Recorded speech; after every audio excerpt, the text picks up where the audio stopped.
Hello and welcome back to another episode of The Founder Files. Today I have the true pleasure of speaking with Allon Raiz, the founder and CEO of Raizcorp. If you haven't heard of Allon or Raizcorp, well, Allon is an extremely accomplished entrepreneur, author, and global thought leader on entrepreneurship. He brings this knowledge into practice by having, according to The Economist, Africa's one and only true business incubator. Raizcorp has scaled into many divisions, supporting entrepreneurs all the way through pre-entrepreneurial education through to scaling, and has helped over 500 businesses grow and scale in that time, with 15,000 business owners having been through any one of his programs.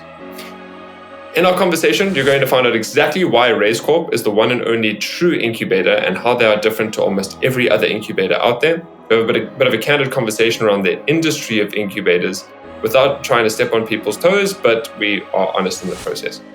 He shares his own starting journey as an entrepreneur and how he founded and grew Raizcorp and how they're different to other incubators, and how this was done mostly through luck, intuition, and intention. We talk about the importance of being profitable and sustainable as a business from the very beginning, and what you need to succeed without an injection of capital. He shares his approach to building an offer that was truly scalable and that he could back with a guarantee that only one business ever actually actioned. Allon speaks about his involvement in the media and how the opportunity to start his own radio show led to a TV show and why he did all this in the first place. As always, we talk about strategic partnerships and unpack how Allon approaches and forms his partnerships on a risk-sharing model. And in between all this, we talk about strategy, mindset, and principles that anyone can learn and apply for success, including how to actually learn and apply your learnings. Get ready to learn from a man who's in the business of building businesses. Ladies and gentlemen, Allon Raiz. Welcome to The Founder Files, the podcast that's like eavesdropping on a conversation with a successful entrepreneur over a fireside chat. Join me, Cameron Coots, through this unique experience of unfiltered stories and insights from scaling founders around the globe as they share their ups, downs, and everything in between.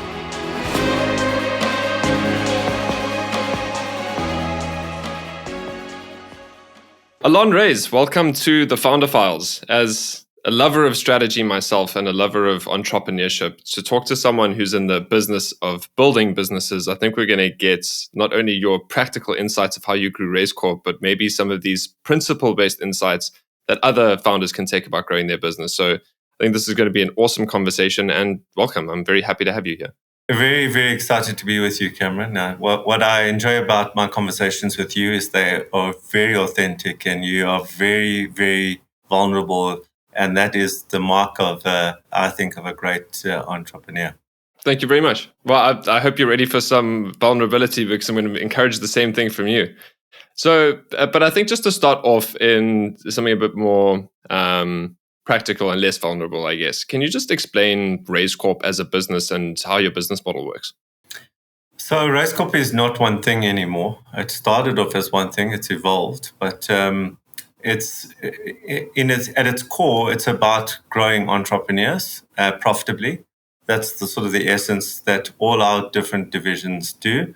And we look at the whole entrepreneurial life cycle from where people are thinking about becoming an entrepreneur. So really from whether you're a kid or a young teenager or in your 20s, and you're thinking about entrepreneurship, we call that promulgation, right through to scale. So businesses that are at scale and wanting to scale and everything in between.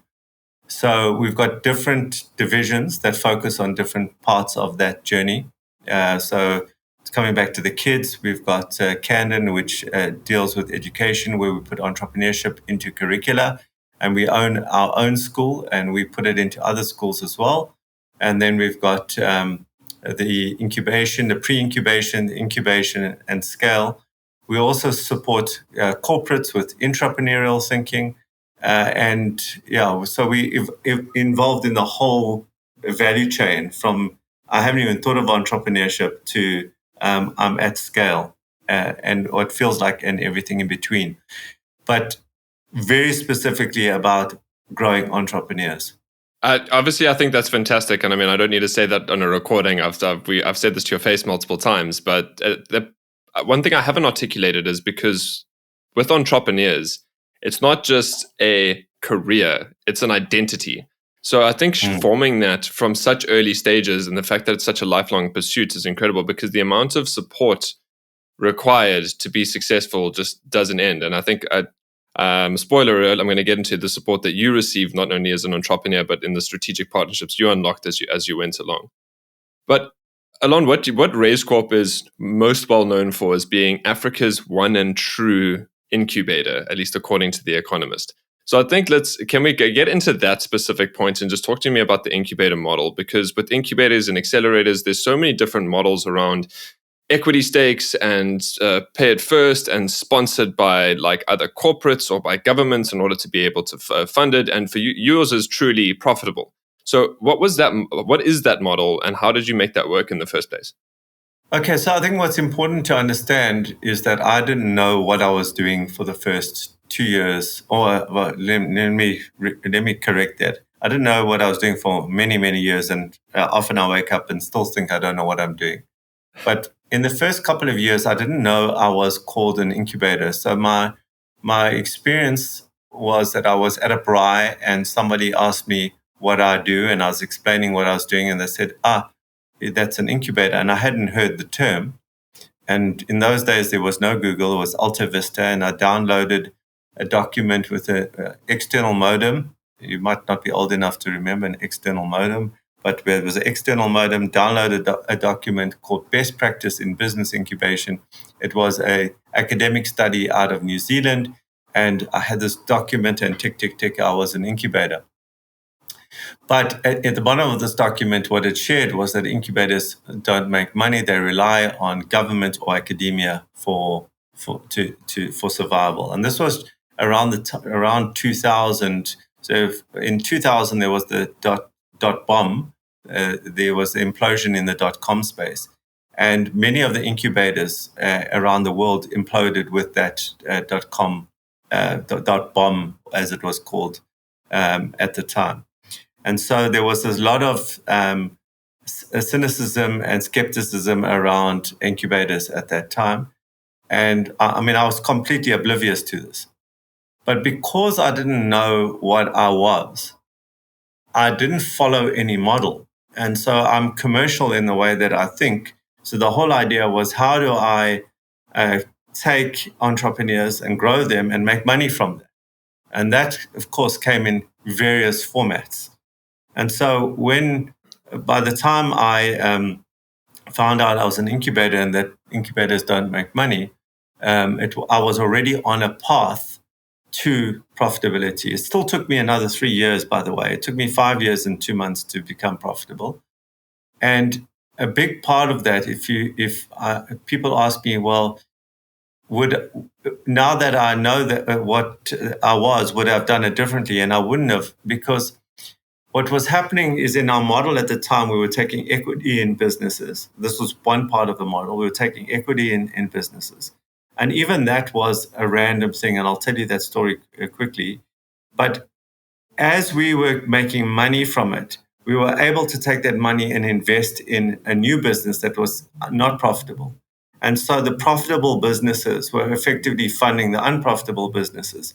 So we could only grow quite slowly at the rate at which the profitable businesses were generating free cash flow to support the non-profitable businesses. And so in that time, I was able to think a little bit more clearly, create process and systems, and be a lot more thoughtful around how to build this in the long run. Had I had a lot of cash in and just invested in all these businesses, I would have probably landed up with a bucket filled with a lot of unprofitable businesses, and not had the discipline to think very carefully about who I take in, because I need to make sure that who I'm accepting into the incubation process will become profitable, because if they don't, I'm in trouble. So that led to my selection process, which became a big part of our success, is who we let in and who we didn't let in. Today, we have 50 to 100 applications every day to join Raizcorp. Not just for equity, for a whole host of other incubation programs. And how many of those do you accept? Just to give a comparative context. So it used to be 1 in 100. It's now 1 in Okay. 20, and that's because we do a lot of the knocking out earlier. So the 1 in 20 will get into a program. But if I look at the equity side, from an equity side, on our Partner Elite division, we'll see about 40 applications a month. I will look at 2. So that's about 24 I will look at in a year, and I'll do 2 to 3 deals in that division. Whereas the other division's got about 500 businesses. So that we are in incubation programs where we don't take equity. But even the model of how we took equity was completely random. Everyone thinks, oh, clever guy, retrospectively, what a clever guy. But I wasn't clever at all. The way that happened is I was in the vehicle security industry. I was marketing director of a business. I was close to my ad agency who were battling. I helped them on weekends and in evenings. And one Saturday, they called me to a wimpy, and they'd lean over and they say, "Welcome, partner." So I said, "What do you mean?" So they said, "Well, we couldn't pay you. The business is now profitable. We're giving you equity in the business." So I said, "Oh, how much?" That's 33.3%. There are 3 of us, 2 of them and 1. So that's how the model worked, right? So now I moved to Johannesburg from Durban, and this lady phones me up and she says, "I hear you turn around ad agencies. How does it work?" I said, "Well, if I turn you around, I take 33.3%. That was the model. Now I had a model, so to speak. And then that is evolved to 30% over time, or 30 or 50 if it's a pure startup. But what I'm saying is that was random. I didn't think about it and come to it. That's just how it evolved. And so that became the model. And a lot of what is Raizcorp is thoughtful, but a lot of it is absolutely luck and randomness that has created this model over the years. And it just has worked. So it's a bit of luck and a bit of thought and a lot of hard work.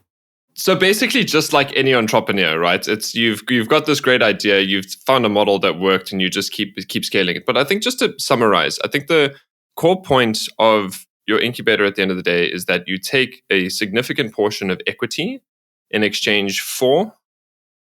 Okay, so that's in one division. I have to be very specific. There are 8 divisions. Not all of them are equity divisions. So We've got a whole bunch of different divisions. In the Partner Elite division, we take 30% of equity if it's an existing business, okay, that's been running. And if it's a pure startup, we take 50%, not 51. We're not controlling it all. So those are the 30 or the 50. It's what I call the chicken or beef. There's one exception to that in our model, and it's because we took disproportional risk in that. But the long term is to then ratchet that down back to 50% on certain hurdles. Control. That's if you look at my story, I have somebody invested in me as a young man, and there was no control. And I realized as an entrepreneur, if you try to control me, it's oil and water. It's psychologically not the right way to work with entrepreneurs. And I just personally don't want to do that. I don't want to be running other businesses. I want to run Raizcorp. 100%. So I still want to just wrap up like simply in a sentence. So I want to unpack the other divisions as well. But if we're just looking at the incubator, so you've got established businesses, pure startup. Those are treated as 2 separate divisions. Am I correct? No, they're part of Partner Elite. So let me give you the division. So there's Partner Elite, which is the genesis, how we started. Partner Elite, we've got about 20 odd investments there, and the investments on the surface of when if you look at it are quite random. Underneath, I'm an ecosystemic thinker. So if you look at how these businesses then pass on leads or like even before this session right now, we own a stake in an accounting business, and we've got a stake in a manufacturing business, and the manufacturing business has got an external accountant, and we're not happy with that. So I'll bring that work in. So there's that kind of I'll do work for you kind of thing. But the biggest value is the networks that are created around each of those businesses. So if I look at one of the businesses has introduced the other business to their client base, which has created this massive opening of markets. And we have that happening all the time in terms of opening markets for one another. So I'm thinking around that. So yesterday, we were busy doing a due diligence on a new business, which is quite obscure. But I have worked out that they will work very well with two of the other businesses in as part of our portfolio, and they will open up huge value for those two businesses. And this one other business will open up huge value for it. So I'm looking at it from that perspective. So looking what they do is less important than who their markets are. So that's partner elite, right? And the 30 and the 50, they're all in the same partner elite. It's just, that's just the equity arrangement. Then, so those CEOs fly in once a quarter to our head office here in Johannesburg. And we have a thing called a Rolodex Day. It's very deliberate needs and leads that we share, that kind of leads with one another. And there's training on how to scale their businesses, etc. that happens on that day. So that's partner elite. The next division is Arise. And Arise is enterprise and supply development and socioeconomic development on the Triple B scorecard. So we work with hundreds of corporates and medium to large businesses, and we handle their enterprise and supply development. And in that, we take Black-owned businesses through the same incubation process without equity in that arrangement. And that's 1, 2, or 3 year programs. And there's businesses doing 100 million rand, and there's businesses doing 10,000 rand a month in that. And we've got programs right through. We've got 61 different programs in that space. Sure. And then we've got Seed, which is our Africa division. And there we've got operations across Africa, and we do different things across Africa. So we work in deep rural Tanzania, where we use entrepreneurship as an alternative to poaching. That's the program that we do in that environment. And we've got about 200 entrepreneurs in that program. And we're effectively trying to get communities that would normally be on the edge of a game park that would have issues with the game that were coming onto their property, or they were hunting for poaching, that we give them an alternative to poaching as an alternative income stream for their families. So that's been very rewarding, and we've been doing that for many, many years. We work in Namibia, we work in Lesotho, we work in Uganda, Rwanda, Tanzania, and all different programs in that. So those are programs. You hear me use the word programs, which is different to the ESD, Enterprise and Supply Development, which is different to Partner Elite. Then we've got another division called Flowcode, which helps build businesses scale. That's recently launched. I won't talk too much about that No, I want to hear all about it. This is where we've had honest conversations about you talk about serving similar markets, and I'm more than happy to tout Flowcode for a sec, because I think what you're doing is amazing, and you've been building it for a decade. So I think we want you to share your hard work here. Okay, with your permission. So what Flowcode is effectively a business operating system. So it's a methodology with software that helps businesses to build strategy. So there's to actually build a strategy that's peculiar to their specific context and their business. Then to extract all what needs to be done and to assign that to themselves and other people in the organization, and then to be able to manage that right down to the point where it goes into the performance agreement of the people in the organization. Most small and medium-sized businesses are very bad at the strategy stuff. They're very good at the operational stuff. They're particularly bad at the strategy stuff. And so we call the strategy stuff the king. We call the operation stuff the queen. The queen generally dominates in small businesses, and if we analyze a business, you'll see that 95 to 99% of what they're doing is operational, and they're dealing with operational issues. So we allow a way of thinking to allow the strategy back in so that the business can scale. You can't, in my opinion, you can't scale properly without a good strategy. So we help them build that strategy, manage it, and execute that. That's what flow code is. It's software, it's people, it's methodology. Yeah. And I mean, I just on that exact point and topic is, I totally agree. And the way that I like to frame it is the short term often wins over the long term. And I think what makes you and I different is we actually spoke about this beforehand is we've got very much the do it with you model for founders. You've got the very much the do it yourself model with software. And this is, I'll say this even publicly, as like, I think this is where there's a lot of opportunity for collaboration between us, because what we're fundamentally missing is that business operating model piece. So we're very good at facilitating the strategic thinking and building a huge amount of clarity and having a strategy that makes sense with goals and objectives that can be cascaded. But having a system that can then be used to track this and cascade this into operations is something that we've got guides to do, but we don't have a product to do. And I think that's something that Flowcode does amazingly, and definitely love to explore what could happen there, but maybe offline. Okay, so you heard it here first. The deal was done online. So Allon, you've spoken about all the divisions of Raizcorp, and I think at the end of the day, it's just clear that all you're wanting to do is create successful entrepreneurs. I mean, that is the whole purpose. You're accelerating the success of entrepreneurs.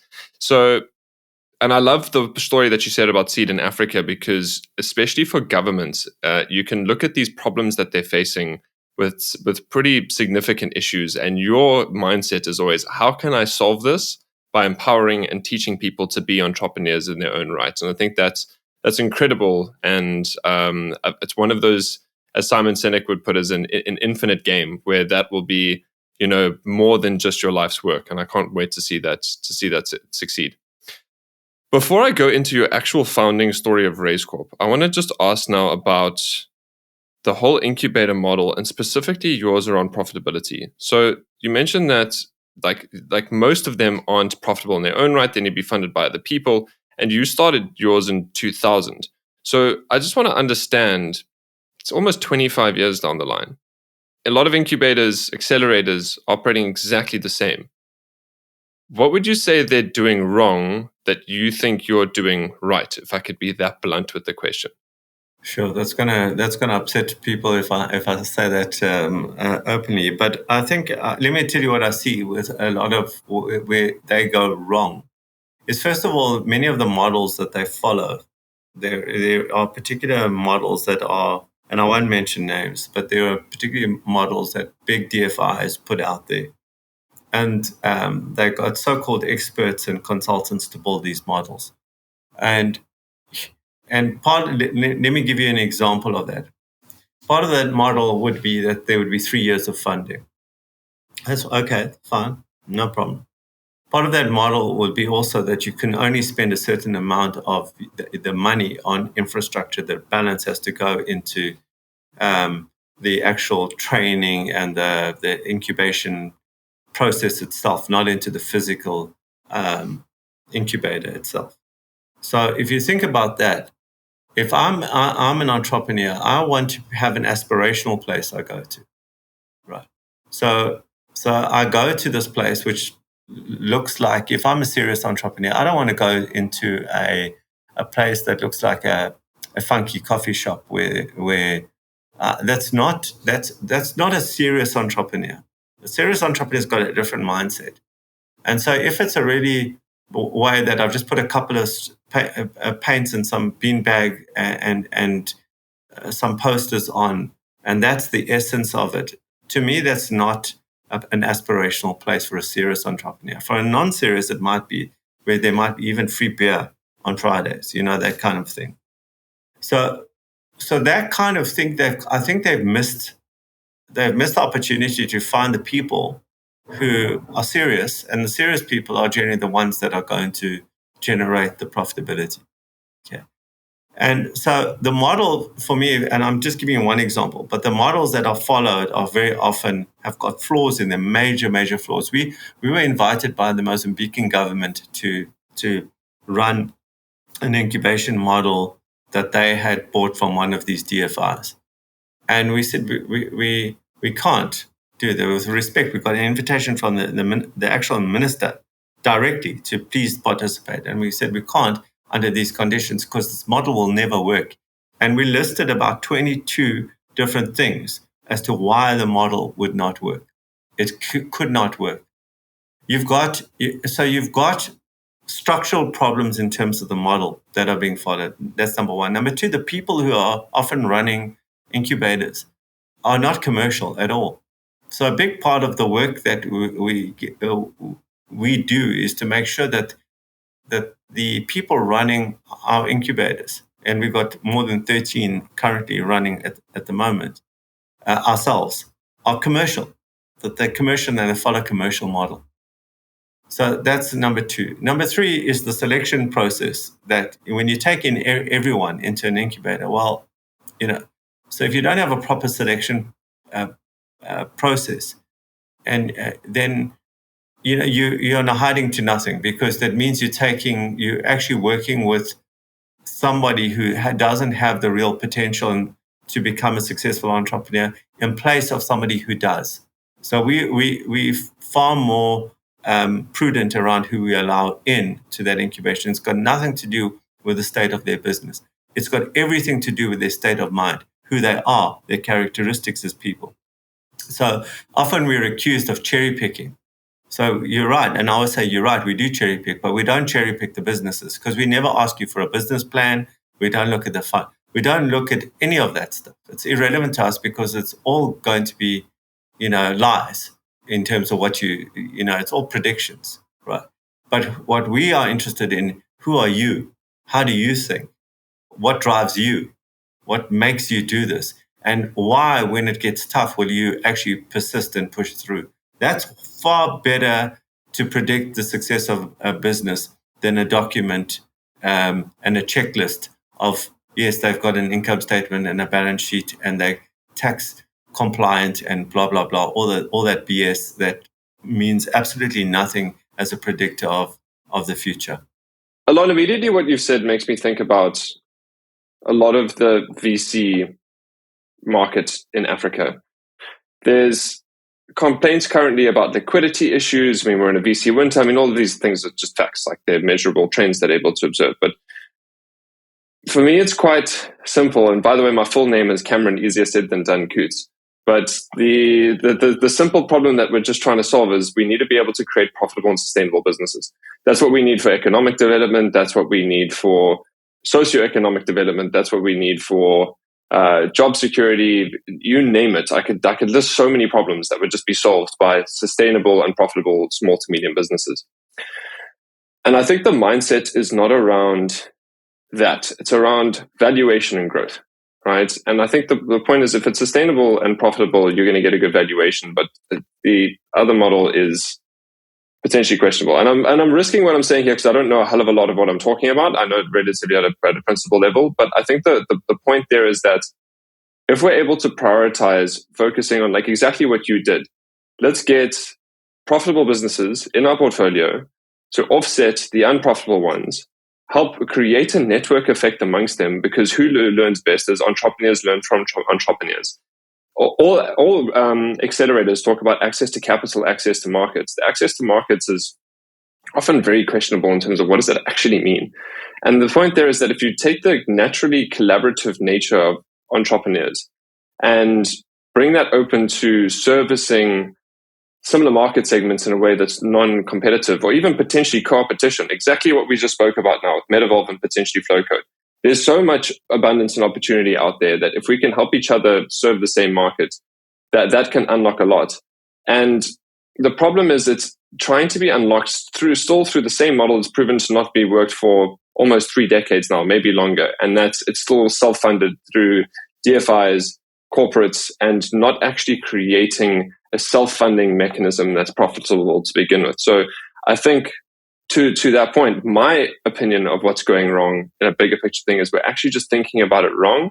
And we need to stop thinking of the one-to-one case and actually think about we need to be able to create portfolios that are profitable and helping one another instead of one exit, and that will then balance things. And I think that's fundamentally what the continent needs more than just a replication of the US VC model.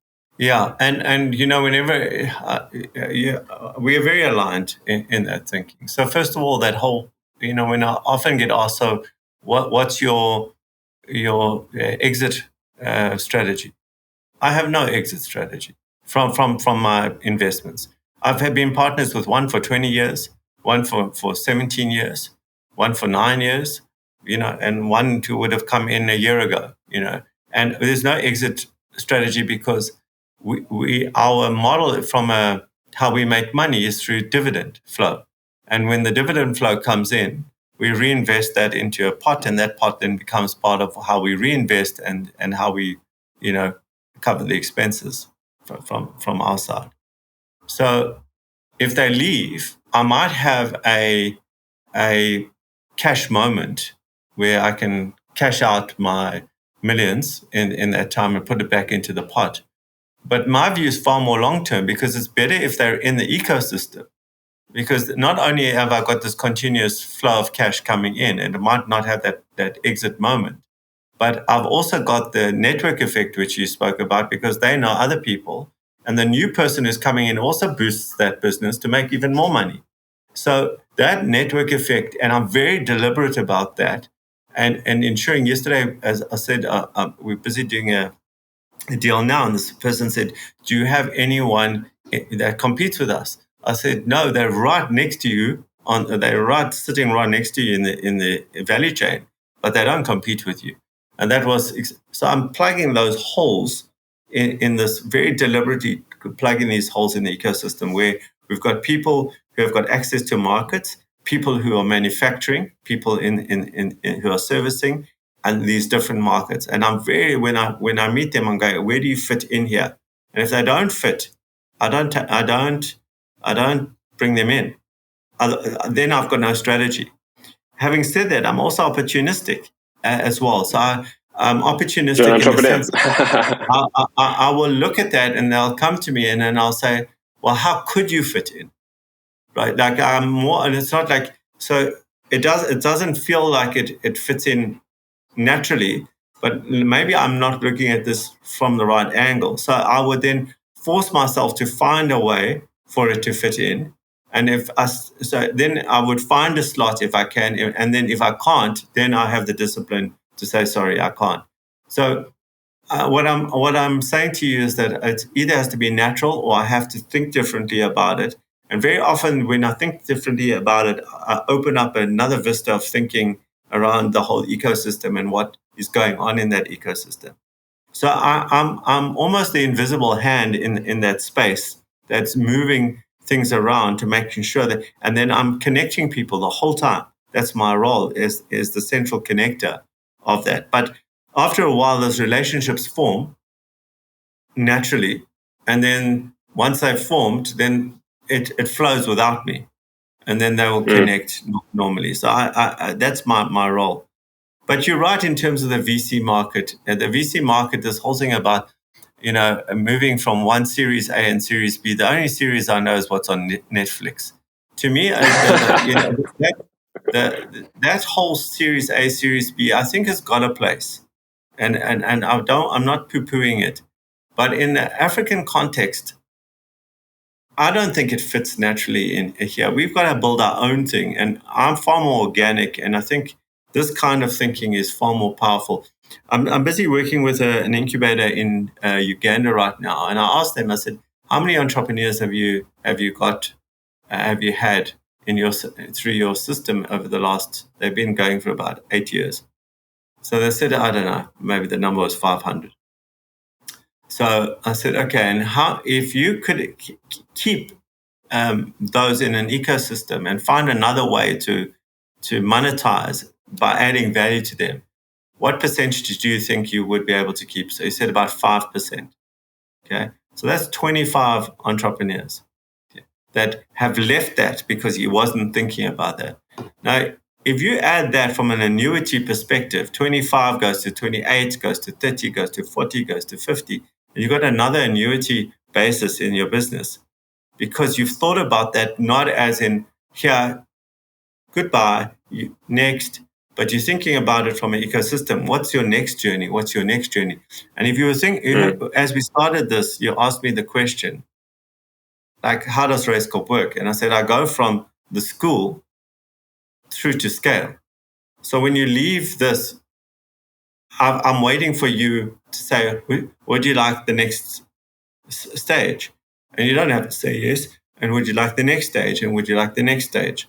So I can take you right through, because the one thing that we don't speak about often enough is the startup entrepreneur. Who you have to be as a startup entrepreneur is not the same.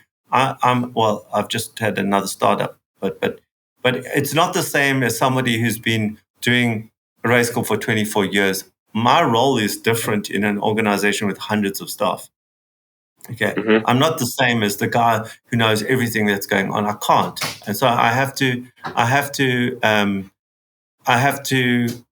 be different, and I have to act different, and I have to think different.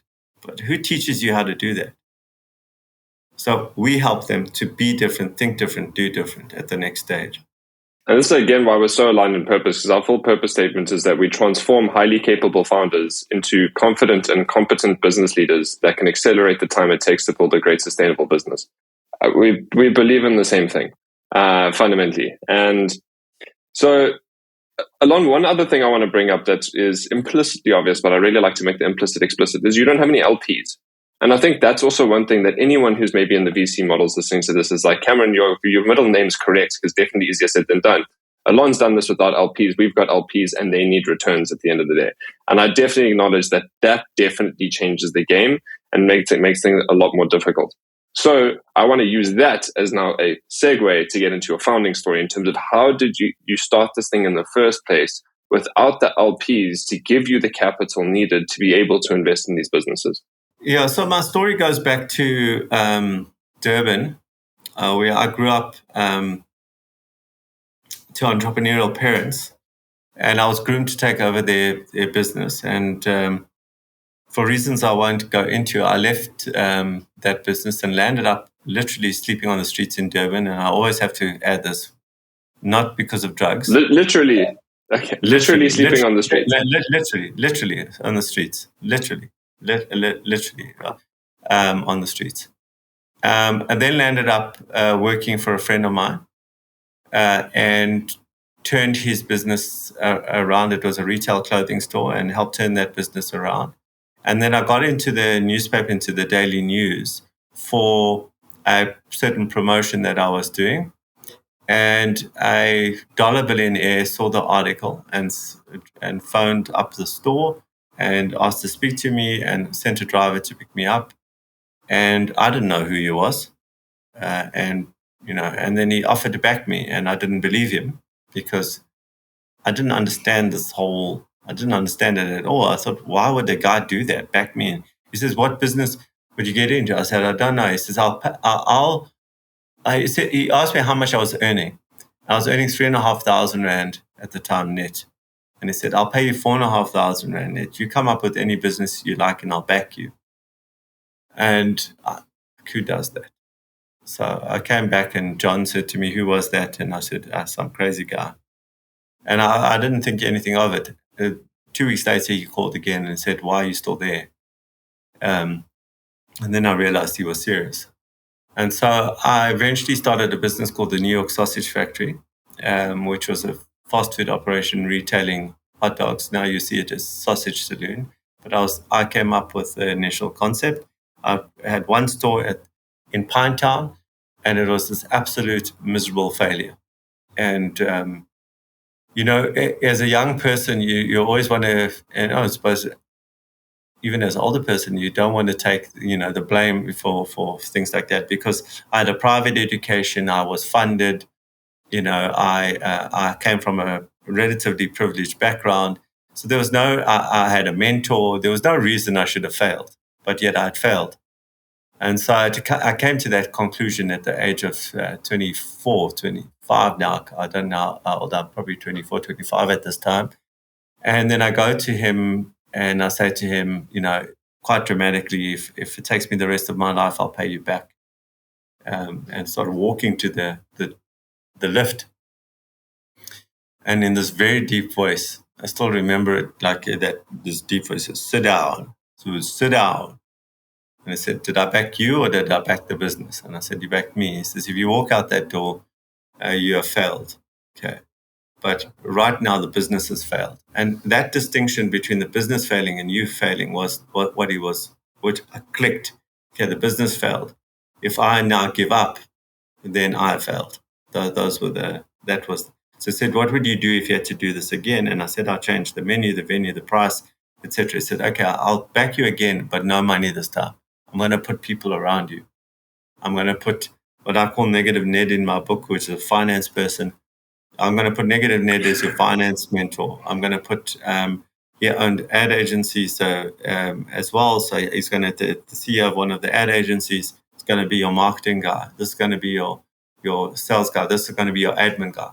I will provide you that. You work out the rest. And we opened up our second store at the Pavilion Shopping Center, 52 square meter little store, and that took off. And then we sold that. And then when I went into the vehicle security industry, and then that is where I met my future first business in Raizcorp, which was a small little agency in Durban called Marriott Sanders, as Mark and Sven. I've got a whole room dedicated to them called Genesis because they were the beginning of Raizcorp. I honor them for that. And I was there for nearly 5-6 years, but hated it because we were selling gearlocks and then tracking systems, and it was about theft and hijacking. It was not, I was good at it, but it didn't speak to me. And when I got such an excitement from turning this business around, like it was a great sense of like passing on. Somebody had backed me and given me a second chance, and I was now doing that for them. And that's the drug. Once you've tasted that drug, it's very hard to come clean from that drug. So when I moved up to Joburg, still with the vehicle security business, when this lady phoned me up and she said to me, here you turn around businesses, advertising agencies, how does that work? And I said, well, you give me 33% and if I turn you around, that was the model as I explained to you earlier. And then I did it with her. And with those two, I started what was become Raizcorp without any funding, which was much harder because I could go to get funding. And I didn't because I wanted to see if I could do it by myself. And once, as my point is what Raizcorp is born on is I got a second chance. Somebody gave me a second chance. And so at this core, if you want to know what is our purpose, is not to grow profitable entrepreneurial businesses as per our tagline. It's actually to give people a second chance. And very often people need a second chance at different points in their journey, whether it's right at the beginning or as they're scaling, where they're falling, they need somebody to give them a second chance to stand up again at that point. That's where we're strong. And that comes from my personal story that somebody's given me a second chance on my journey. I also understand the huge power of mentorship, the huge power of having somebody to be vulnerable to, because it's an intellectually and emotionally very lonely journey, this entrepreneurship thing. And you can come home, and if you've just lost a big deal, you can come home to your wife and how was your day? And you can say it was terrible. I lost that big account. She can say, I'm so sorry. She doesn't know what happened to your spine on that day, how it crumbled at some level. Your confidence crumbled. And even today, I have to say, it's a big organization, a relatively big organization. But when I lose a client, something happens to me. It hurts me deeply. It's not existential anymore like it was in the early days. But it hurts me deeply because I know that we have failed. Either we have failed to compete or failed to provide value or failed in a relationship or failed in some way, which was within our control. And I've got this deep sense of loss in that time. And now you try and explain that, okay, you'll get another client. Don't worry. I know, but something happens. And when you get another client, you sit up straight and you feel great. And even if it's a small client, it just feels, there's a feeling that is very hard to explain to somebody who's not an entrepreneur. But when you're a mentor, you know that feeling. So you relate. There's this, like, you don't have to say anything. I just get you. 100%. And I think that also speaks to a lot of the success of the model as well. And maybe, shame, I feel bad. I'm not really trying to rip on the VC and accelerator ecosystem. I think it's like we all acknowledge that like it's still needing to mature. But I just compare it to that where it's like, it's honestly, there's a lot of finance people telling entrepreneurs how to grow their business. And I think that to the point there is that there's deep need for more mentors. This is a huge reason why I do this podcast, is being able to provide conversations like this, at scale, to hear how you actually did and how you think. And I think look, the how part's always the complicated part, but that is exactly what's needed. And you're the proven case around how this has worked. Let's pause here for a moment. If you've made it this far into the episode, it's probably because we're talking about things that you're trying to implement in your business. You found your sweet spot in the market, you've gained momentum, and you've already been through a phase of growth. Because of this, you know that on the outside, growth is super sexy, but on the inside, it's incredibly difficult to achieve and to sustain. So now I've got a question for you. Now that you know the sacrifices it takes to achieve growth, how much time are you currently spending thinking about your direction and your next phase of growth? I bet not as much as you'd like, because you're still in the thick of it. Leading, deciding, pushing for performance, pursuing new opportunities, maybe even thinking about selling the business. See, your story is yours. But this chapter where growth meets complexity, this is when things get hard. Because you can listen to insights from podcasts and stories from people that have been there before, but applying it to your context is a completely different ballgame. So let me help you. If you want to have a 90-minute, no strings attached conversation with me, then head over to Metavolve's website in the description of this podcast below and let me help you navigate this next phase of growth. Because at the end of the day, building a great business is complex, but it doesn't have to be complicated.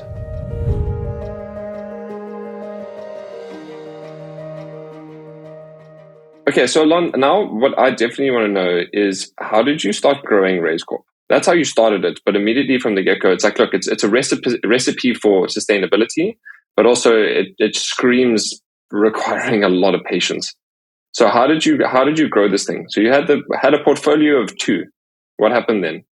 Yeah, then it goes to 3 to 4 to 5 to 6 to 7, and then at 7 I was driving around Johannesburg from one to the next to the next. My central locking wasn't working. My AC wasn't working. Like I wasn't in a good financial state at this point.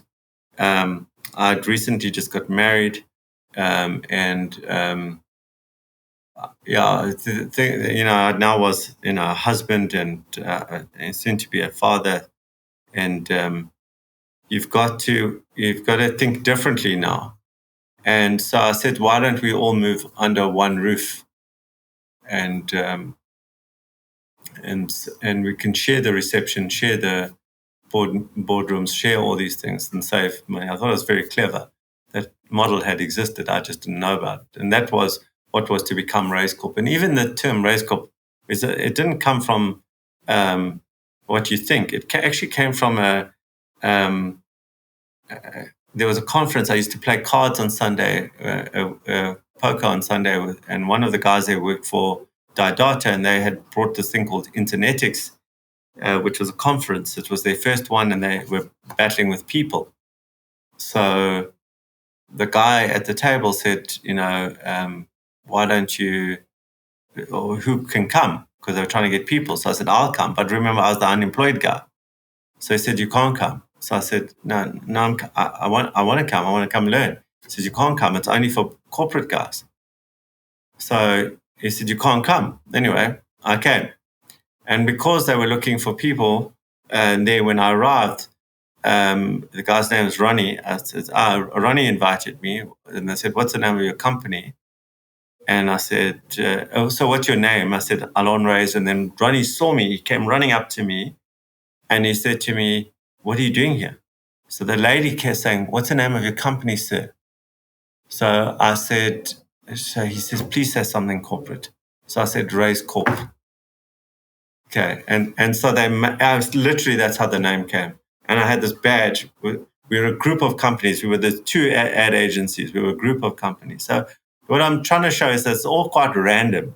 Even Raizcorp came from a poker game and Internetics, boom, there's the name of the company. And so once we just fast forward, we had a name to the 7 of them, and then we moved under one roof, and then the model evolves. And then, and then we went through the selection. We got to 14 businesses, and then one night I just couldn't sleep, and I drew a line down a piece of paper, and I said, who do we keep and who do we chuck? And so I put the companies on either side, and then on the companies on chuck, I wrote an email to them all and said, you can have your equity back and thank you. And the ones that I kept obviously did nothing. And then I started to think, why did I choose the ones? How did I choose? And that became the beginning of a selection process. And so a journey around selection happened because of that night. And so you can see that the whole evolution of Raizcorp is quite around these moments where I'm quite reflective in that moment. So, okay, what's the value in this? And now how do I make that? How do I expand that? How do I build process around that? How do I build methodology around that? And, that's been, I think, the underlying success of Raizcorp is that I'm a big believer in process as a way to replicate yourself and your thinking. And I've been doing that since day one. So from what you're saying, immediately made me think about our process and starting off with market positioning, because what comes very natural to an entrepreneur is what are the ideas, what are the opportunities, where are the things where could it be new, where could it be done before? So immediately we start off with is what's worked for you in the past, what's been successful, and where's the value. And the reason why I thought about that is exactly what you just unpacked now, is you didn't have this strategy for the selection criteria and this is what could work. Maybe, you would have done it intuitively, but even there, you intuitively looked at what worked. And then from that, it was like, okay, well, what was in that actually worked that I can then replicate?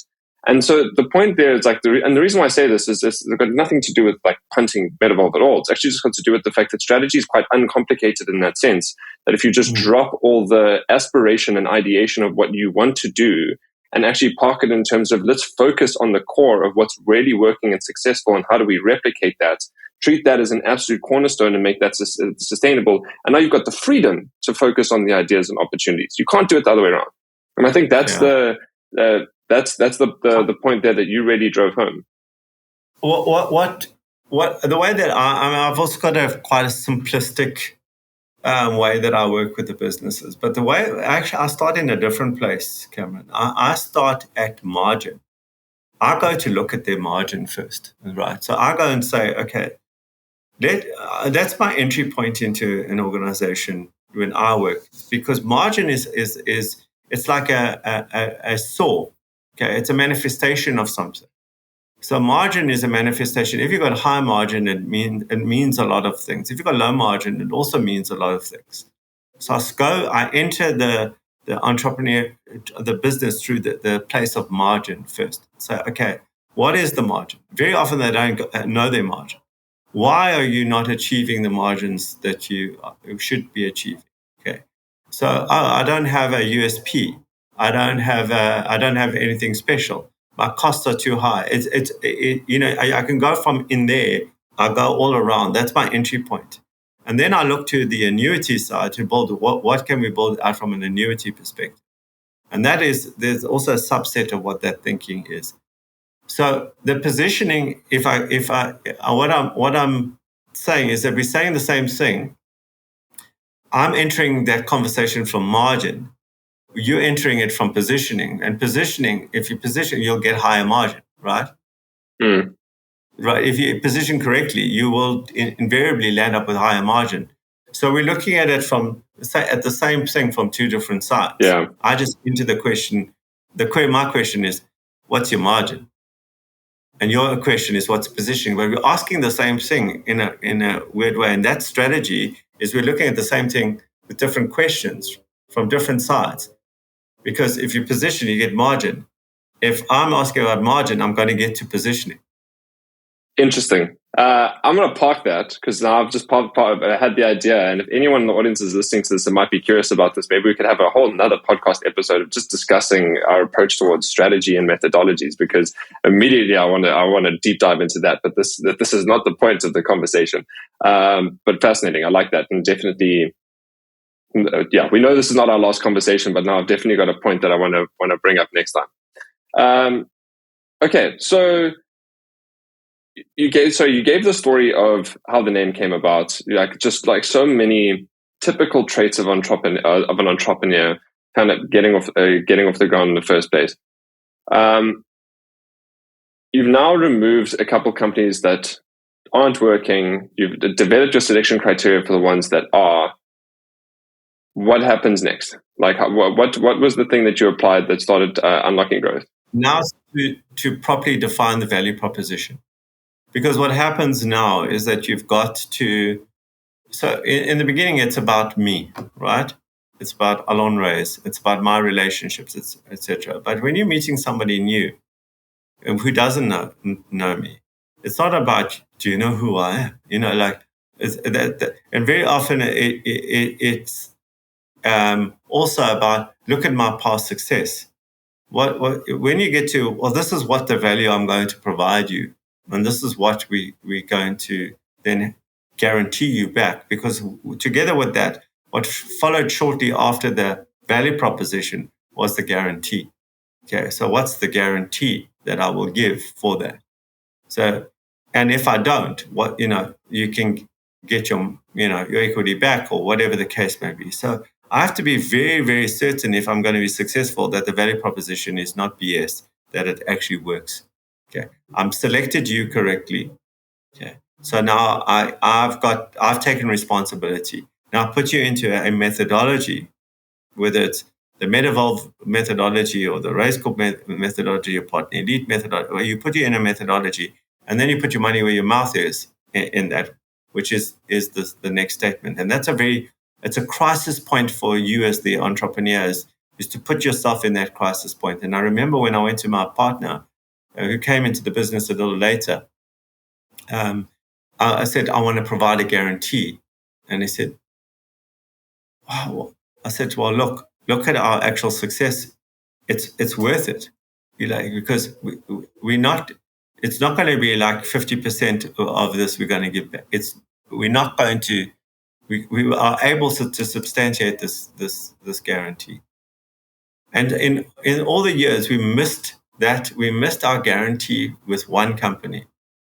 And I still believe today that we missed it by, like, when I say like 10,000 Rand or 12,000 Rand in millions, my strong belief is that those two entrepreneurs held it back in order to exit, which was also information. But so so now you've got the selection, now we've got the value proposition and the guarantee. Okay, so that's the next steps to building. Now, it's not, do you know who I am? It's, this is what I can provide you, and this is what I can guarantee you.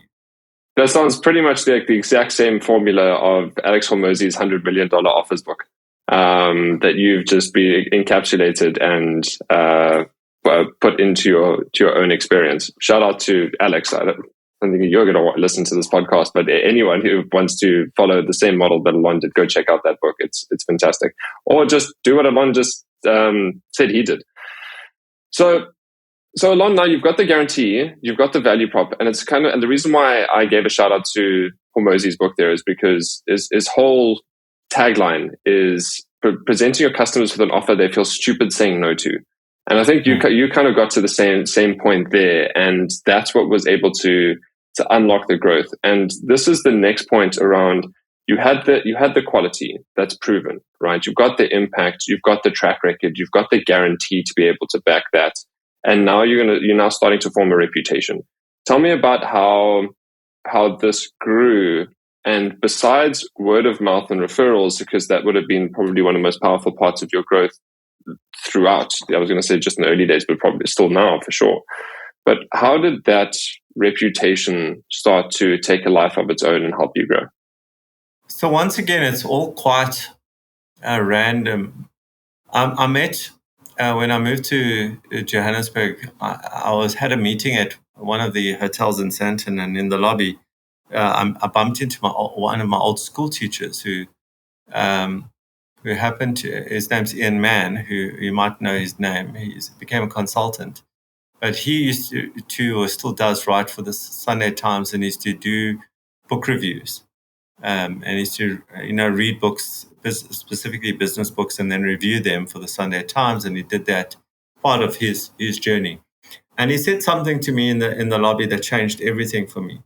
So he said and I'm going to get this wrong, but I'm paraphrasing, and I'm going to get all this wrong. But he said, if you read 2 books a month, or 1 book a month for 3 years in South Africa on a particular subject, you become an expert in South Africa. If you read 2 books a month for 7 years or 5 years, I can't remember the number, you become a global expert. And he just told me that as a stat. He said that because you just get so much depth and no one really reads, and so you get more and more knowledge. So after that, what did I do? I went to Exclusive Books and I bought more books on, guess what? Business, entrepreneurship, etc. And I just started to read and read and read and read and read and read. And because I had the practical application as well, it became easier for me. That means that, and that means that. And I had a very easy way to identify with what was being said. And so I was able to practicalize it for myself, and also to de-Americanize it. Because a big part of the problem with what we read is an American context with a big economy and different culture, and bringing that into the South African environment is not the same.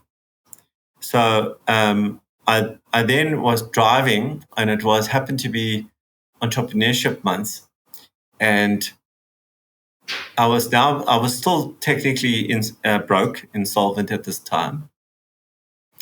And I was listening to this guy on 702 talking about entrepreneurship, and I was thinking quite arrogantly, what an idiot. He's like, it's not how it works.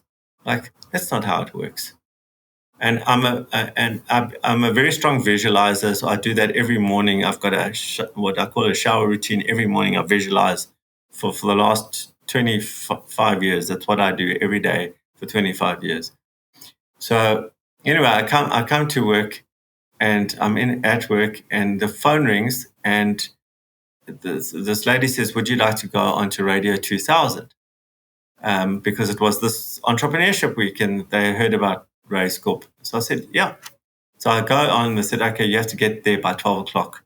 So I went down to the studios, Radio 2000 studios, and then the guy says, "You got 10 minutes." So, and he was quite like 10 minutes. I said, "No problem. Thank you." So he starts asking me questions, and he says, "Do you mind if we open up the lines?" So I said, "Go for it." So they opened up the lines, and one line came on, and this lady asked the question, and I gave the answer. And then all 14 lines went on straight after that. So he said, "Do you mind if we carry on?" So I said, "Go for it."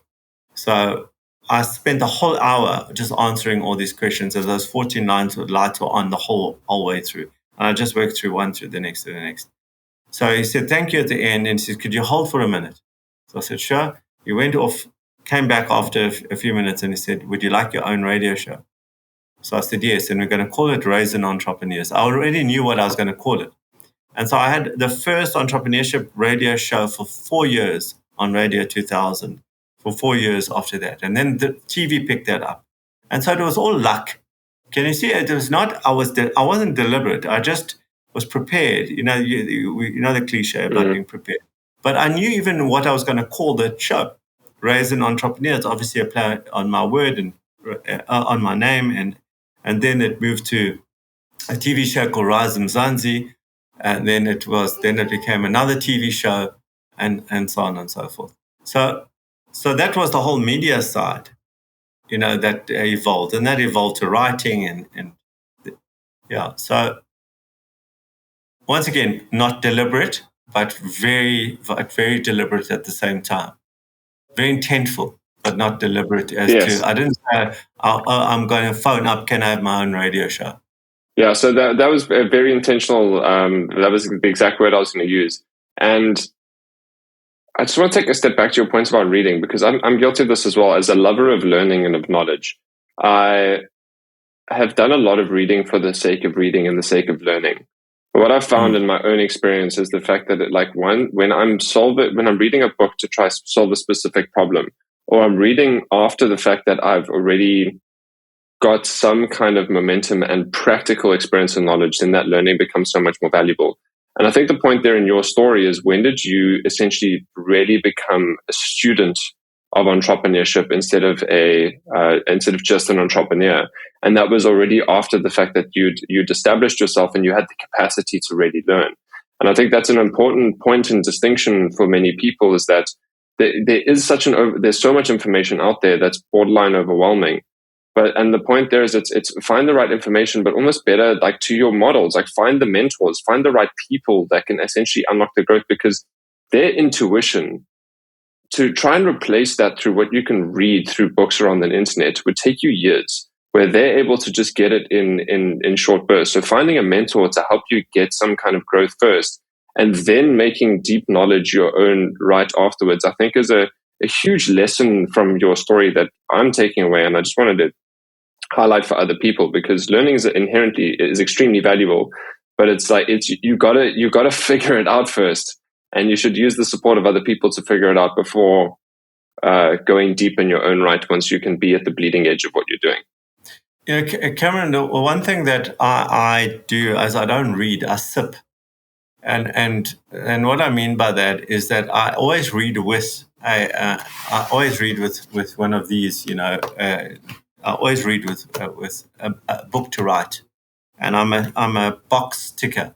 So I've got two books. When I read, I've got two books in front of me, two moleskins.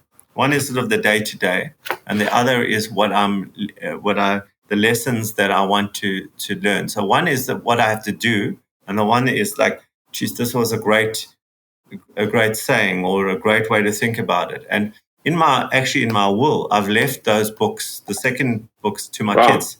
Yeah, so that is more valuable, in my opinion, than money, because I've basically I've read this book and this is what I learned from that book. And it's not, sometimes it could be three things. It's not there.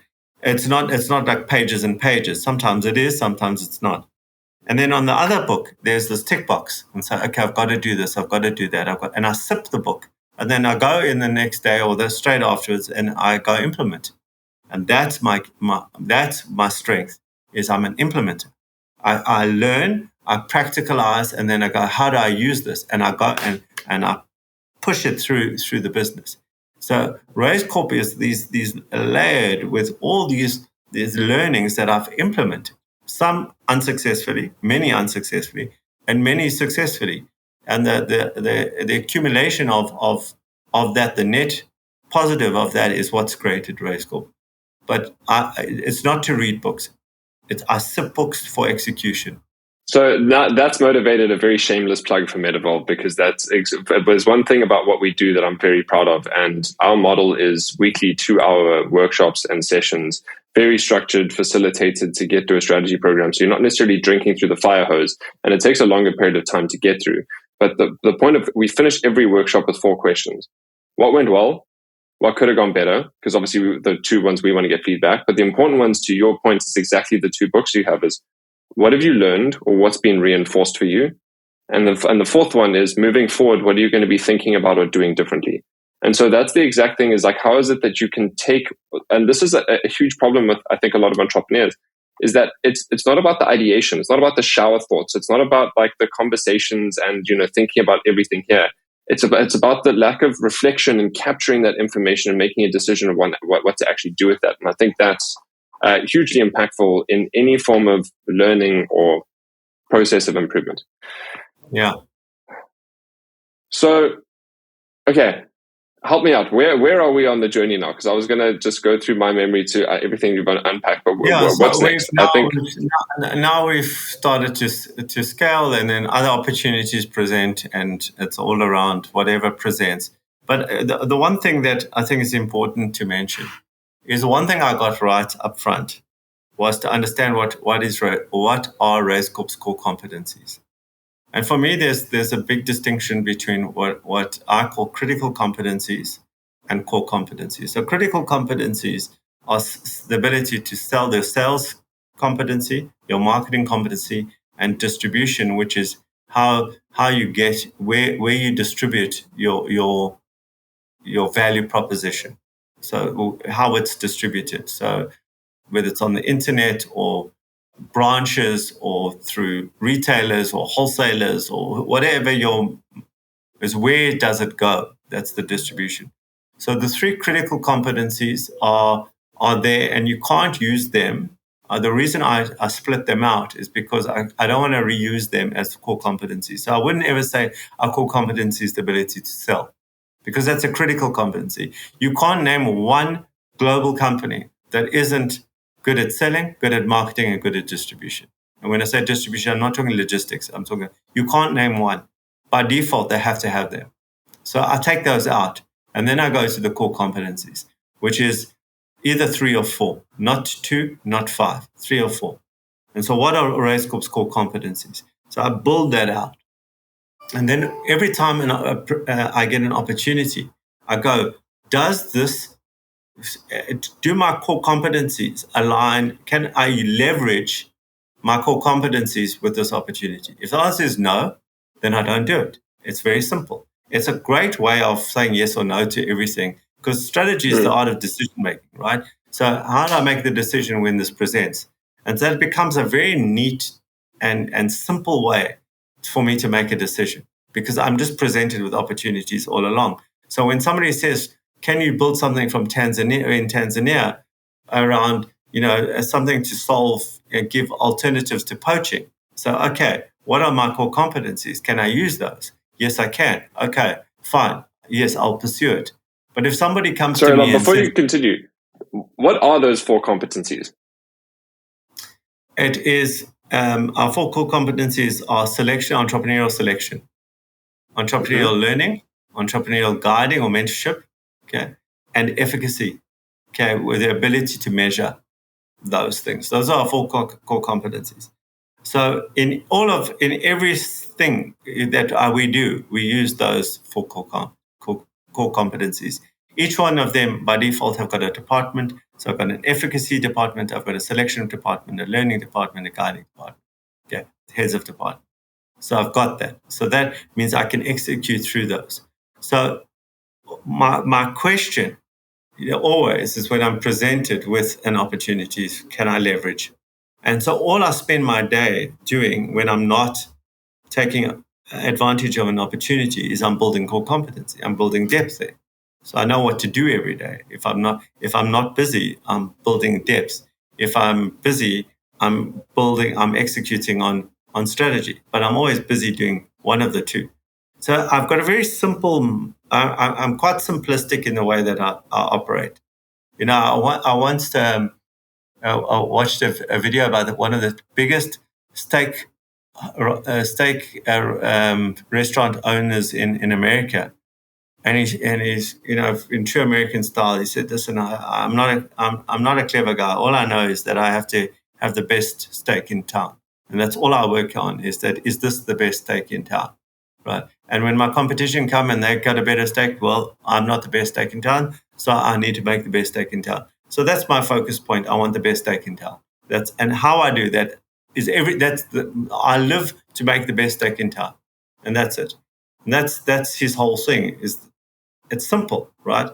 It's complex around it, but it's simple in its thinking. And sometimes we over complexify, to your earlier point, this thing called strategy. So to me, it's about that value proposition. It's about core competencies. It's about how we compete in this world when there is so much competition. And on the note of simplicity and complexity, we've got a saying that we've coined at Metavolve, is that simplicity before considering complexity creates confusion. Simplicity after considering complexity creates clarity.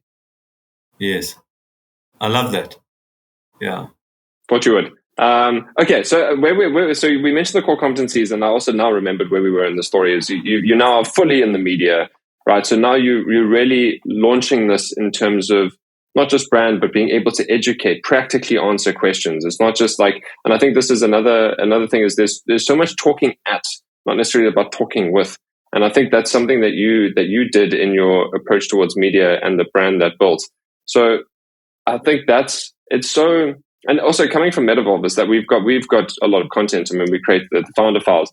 In time, we're going to be a media business of our own. You became that, like you said, organically, and it was just an opportunity that created. I think for us, it's been a core part of our thinking from the get go. So how did you now? Because you didn't even mention the media as part of one of the divisions of Raizcorp, but it's something that's required so much work and effort. So how did you manage building a media business whilst you've got you keep saying incubator, but I know you use the term prosperator, and there's an important reason why. So like the complexity is now increasing of your own business. The demands on your time are now diverse and quite intense. How did you start managing this at this point? Because I think that's a difficult level where you really need to start stepping up as CEO, and it's no longer being as founder. It's now that's I think the test of being a CEO. So let me just come back to the media side. If you look at my soul, who I am, I'm a teacher. If you look at my background, if you ask me what I was doing at school, what I was doing at varsity, I was always teaching other people. Even at varsity, I used to volunteer to teach. In my soul, I'm a teacher. That's who I am, right? So when I'm in the media, I'm teaching, right? I want to share. I want other people to know. If you just heard that core competency thing, like, wow, something can click for you, right? And like it clicks for me because I like to learn and I like to teach, and I've got a platform now. So you said I speak from a very practical perspective, but I'm also in my style in terms of who I am. I'm very pragmatic, and I've toned down a bit, but I'm actually I don't like the BS around entrepreneurs where they will come and they will BS me. Like, please don't do that. Just tell me the truth, because if you're BSing, you're BSing yourself. And I've been doing this long enough to know that's not true, right? I can work things out quite quickly. So when you're working, and this comes back to the mentorship space, when I mentor people directly, I say to them, one thing you don't do, just don't, and I'm going to use the word, don't bullshit. Like, just tell me the truth as it is. And the second thing is always do what you say you're going to do. If you get those two things right, we're going to have a wonderful relationship, and it's going to be long term. But in the world where there's so much about your veneer and what you look like and what you sound like, and it's very hard for many entrepreneurs in a mentorship environment to come back and be vulnerable. That's how we started off today. So in my media, that personality of I'm quite hard, but I'm also very practical, and I'm very exposed. So the other unintended consequence of being in media when you're interviewing people like you're doing here is that you're learning from me now, right? Yeah, hopefully you are. I'm learning from you. So, right. So I wrote, you'll do it with you, do it yourself. I'm learning every time you say these things. Well, that was a good one. That was a good one. That was a good one. Right. And then I'm thinking, well, immediately I got a little square, and I'm going to tick that later as how do I apply that. So I'm learning and I'm giving. Then when in incubation, when you got hundreds of people, and right now we've got 500 businesses, I'm not exposed to all of them, but I'm exposed to their stories. And it's certainly in our partner and our equity division, I'm exposed to what's going on with them.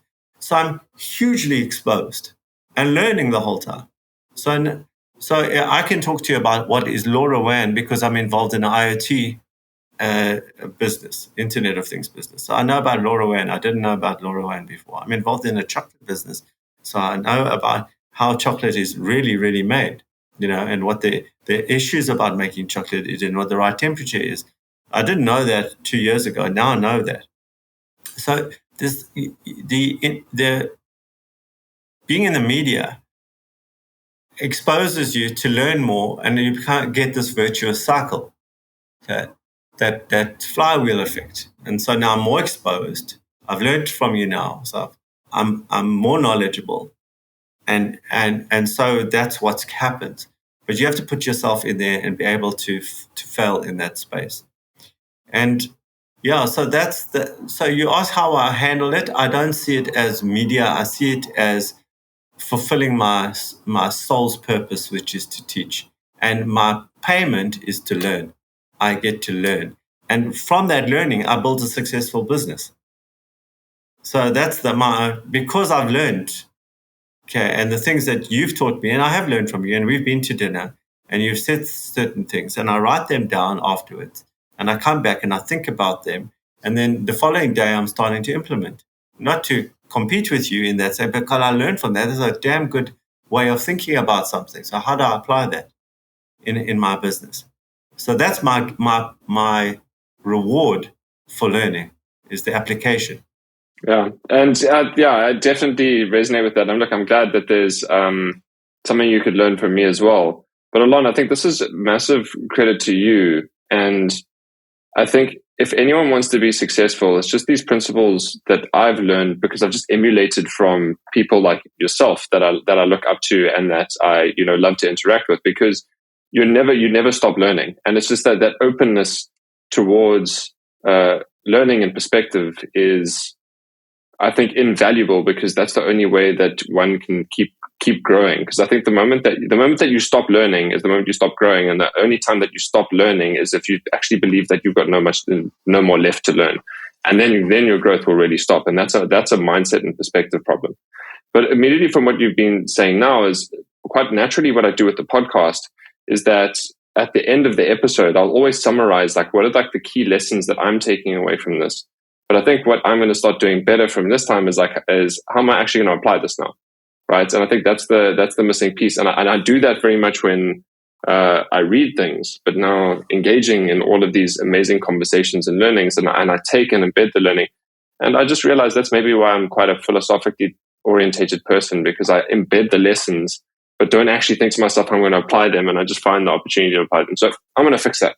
So thank you for that. Okay, so Allon, now I want to talk about strategic partnerships, as I've been talking about with any guest that's really scaled their business, because it can't be done without partnering with other people and other businesses. So tell me about some of the strategic partnerships that you developed that truly unlocked growth. There was talking about our conversations at dinner. You mentioned the one, and I can't forget the number, but it was quite astronomical in terms of its seriously X'd your business. I can't remember if it was 10 or 30 or even 100. What was the number? It was something quite crazy. Or the first big deal that we did, which was 36x. 36x. There we go. Yeah. Yeah. So that was a client, but there wasn't a strategic. There was we got a client, but how we got the client was through a channel partner. So I think the most important place to start in terms of strategic relationships is through channels, to build out channels where they win and you win. So that to me is the I would say is the easiest starting point, because you can get very philosophical about kumbaya, my friend. There's co-op, instead of competition, co-opetition and all that. You can get that, but there's not many people that can do that. You can do that with in a market, and there's not many people that are sincere about it. And it's just a time and a place, and now until it splits up. So it works for you now until it splits later. But channel is an easy place to work, because it serves you and serves them if you set up that relationship correctly. So the other is also in terms of suppliers. What we see also with suppliers is to say, okay, we can't afford this, but we'll give you exclusivity in the long term. Or you might say, okay, we'll give you I'm just working on a deal now, which is quite massive, and there's a piece that I don't have, and I don't want to pay for it because it's going to cost a huge amount of money to have that piece. So what I've said to the person is, let's work on a success fee. If it's, you'll get much more than what you would charge us for this if we win. But I don't want to pay for it now. Are you prepared to come for the risk into this with me? And so what you're hearing if you pry that open a little bit more, is you're sharing risk at some level, right? So these relationships are about risk sharing and about opportunity sharing and risk sharing. So they've got the flavor of both of those in that relationship. So that if you translate that further, it's another form of partnership, because then if I'm your partner, if we do well, we both do well. If we do badly, we both do badly, or we don't both win, or whatever the case may be. We've taken the risk in terms of time, some resource, etc. So that to me is the essence of strategic partnerships, is that the word partnership, where there's risk and reward embedded in that relationship. That's very again, it's very simple. It's the simplicity on the other side of complexity, is because if you're looking at, you can't have a partnership if there isn't shared risk. Otherwise, there's just a supplier-customer relationship, potentially a channel partner. And even on the other side, if maybe there's a mutual reciprocity, it's scratch my back, I'll scratch yours. But there isn't shared risk. Is what you really, that's the benefit of it. Well, that's the nature of a true partnership. So I want to give just maybe a practical shout out to, what are some of those shared risk partnerships that you look back and you say that either set the precedent for how I want to do strategic partnerships moving forward, or it was the one that unlocked the most growth for you, that you learned the most from, or those might be separate cases and you can answer both. So we've got certain assets and skills and capabilities. We've got another individual who's got skills, network, money. He finds an entrepreneur, but doesn't have the ability to manage that entrepreneur because he doesn't have the time or resources to do that. He comes to me and he says, I've got a business, 2 entrepreneurs, they're brilliant. I'll put money in, I'll bring my network, you put in your money and you put in your machinery to support them. Okay. And we'll both go into that business together, share in the upside, share in the downside with the third party. So the value I'm receiving is they found that entrepreneur, plus they're opening up markets, which makes it more valuable for me. The value that I provide is in the obvious way is I provide the ability to support and grow that business from an infrastructural perspective and to manage it day to day, and I put in money. He wins, I win, entrepreneur wins. All three of us win as a result of that. And then, of course, I add network in later, and then he adds. He's a lawyer, so he adds. When the contract comes, he says, "I'll take care of that." We don't have that, and it evolves, and that becomes a nice relationship where there's all 3 of us win. There's 2 points to that. One is the very practical, we both win, we both lose. And the second is that it evolves. You heard me say it evolves. So it starts off as one thing, but over time, he adds additional value and I add additional value. So when you're in those kind of relationships, in those strategic partnership relationships where you allow things to evolve beyond what you've contracted together. And I just want to just add to that, just as an aside, I think it's important in strategic relationships to have contract. Okay. That you should have contract as an expectation requirement, what we expect from another, but then allow the organic material to grow over that contract. Okay. On top of that. So if I look at our the best relationships, they will generally be where we go into something together where we both respect each other's value proposition, where we contract and we evolve our value add post that. And there's a practical example of us investing in a business together.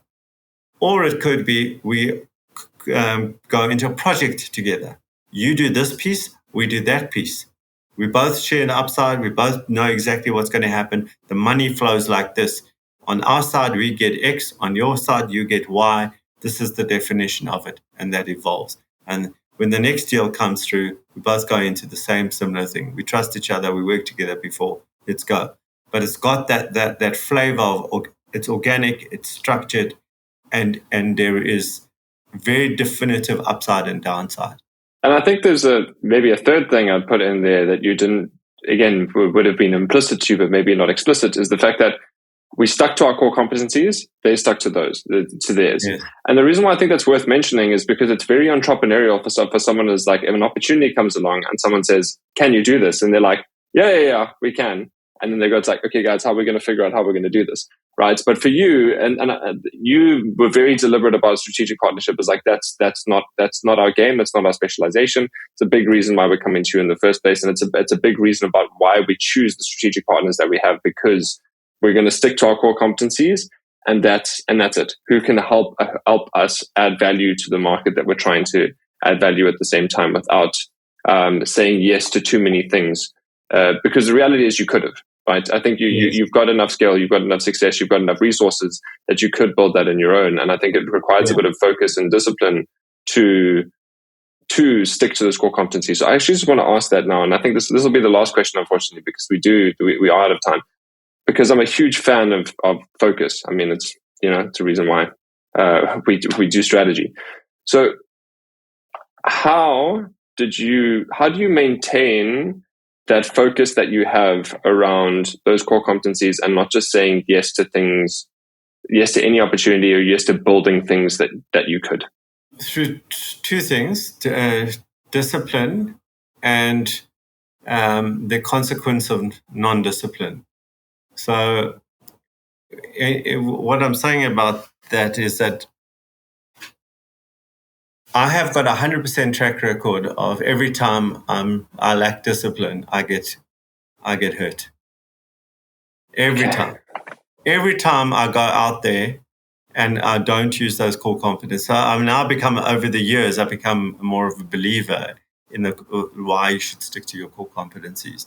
And what I've seen with the businesses that I'm involved in also, right, that I'm exposed to, where I sing the core competency song, is when they go outside those core competencies, what I say to them is, okay, no problem. I get where you're at. I get that need. I don't, that opportunity presented, it doesn't fit your core competencies.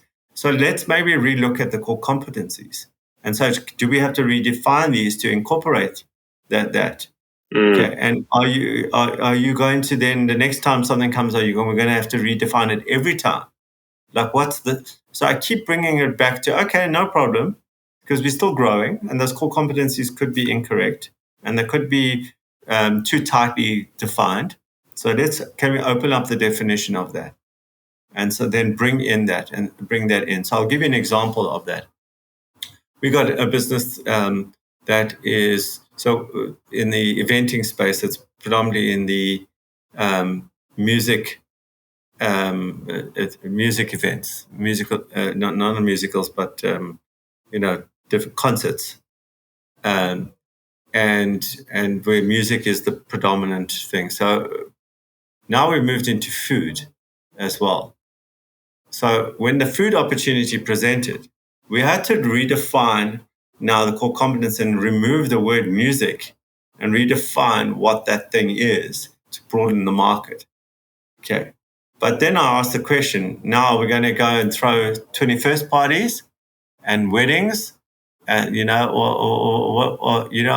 engagement, because that's also, there's food there. Like, how do we then draw the line? Where's the line? You have to draw the line around that. And so, that kind of movement to define things and say very disciplined around where the line goes and evolving that over time. So when I talk about entrepreneurial selection, I said I've got a school. So how do you do entrepreneurial selection in a school? Right? I said that, right? Well, guess what we call all the students in our schools? Entrepreneurs, because we teach them entrepreneurial mindset.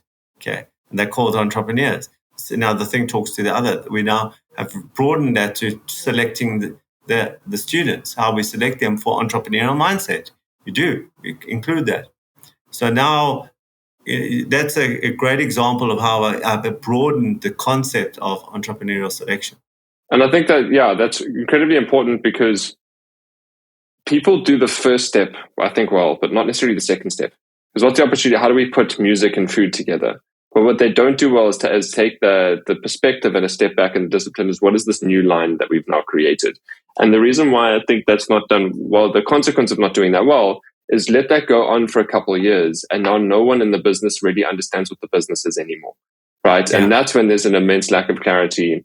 And that's often that's a problem that we solve fundamentally. Is like, what's your core boundary? What's your core market at the end of the day? What's the value that you add in the beginning? It's like, oh yeah, it was always that. And people tend to forget that.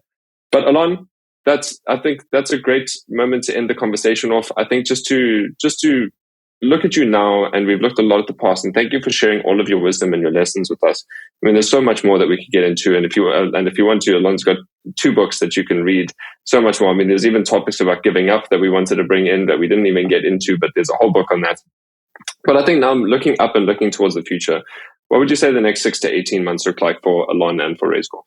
Well, my big focus, my opus for the next 20, hopefully 30 years is going to be flow code. So this is what I hope to leave behind. So my focus is right now flow code, flow code, flow code. That's all I'm doing. I'm absolutely obsessed about it. And so for me, it's about failing a lot over the next 18 months. I'm already experiencing that more often than the past. But I've got a different relationship with that failure right now. I see, although it's still sore and I don't like it, I always write down, okay, how do I improve? How do I improve that? So I'm very excited about a global business, a far more global business. That's really what Raizcorp is going to do over the next 5 to 10 years. We're going to go global in a big way. And so we can take all the learnings from these thousands of entrepreneurs that I've had the privilege of working with here and express that globally. And we are market leaders in the space globally. I'm saying South Africans and Raizcorp in particular. That sounds like an exciting couple of years ahead. Allon, the final question that I have for you is, what is the one question that I haven't asked you, that I should have asked you, that you'd like to answer now? Will I ever sell Raizcorp? I don't know the answer to that, but I don't think so. I think my whole intention is to stop working at 90 and die at 93. Because what I've seen is that when people sell, I've seen a lot of my friends sell their businesses and then the day after become depressed. I've got all my unfortunately and fortunately, my meaning, my identity, and my purpose all wrapped up into this business. So if I sell it, it would be almost selling myself. Well, I get that because also your name's on the front of it. So that Yes. That makes a lot of sense. Because of a poker game. Allon, thank you so much for your time. Thank you again so much for your stories and your insights. I wish you all the best, and I can't wait to see more success for yourself and for the entrepreneurs of the world. Thanks so much, Cameron. My first takeaway is how to actually embed lessons learned. It's very true that I learned so much from the conversations that I have on this podcast, and as you know, I reflect on many of my learnings here, but I don't often think about how to actually apply them and usually leave that up to intuition. Well, that changes now, because I'm going to use this section of the podcast to share what I've learned and what I'm going to apply moving forward. I'm going to do this in the podcast, but I'm also going to start doing this with the books that I read and start documenting my lessons and applications there. So the second thing I'm taking away is how to unlock risk sharing and channel partnerships that can unlock growth. The point is to be disciplined and stay true to one's core competencies and find partners that can complement these, and then to develop a partnership where there is shared risk and reward. And this is exactly what I'll be exploring with Allon. At face value, him and I are both wary of being competitors, but I intuitively believe that our approaches are different enough that we can complement one another. So what I'm going to do is think hard about what our core competencies are, how they're different to flow code, and set up a conversation with Allon to get a view into what each of us do and figure out once and for all if we can collaborate or if we shake hands and enjoy the friendly competition. And that's it for me. Thank you once again for listening to a full episode of the Founder Files. If you're not already following us, then please do so on your preferred podcast platform and on social media. I'd love to hear from you and engage with you, and that's the best way for us to interact. So until the next episode, or until I see you in the comment section, thanks for listening. Cheers.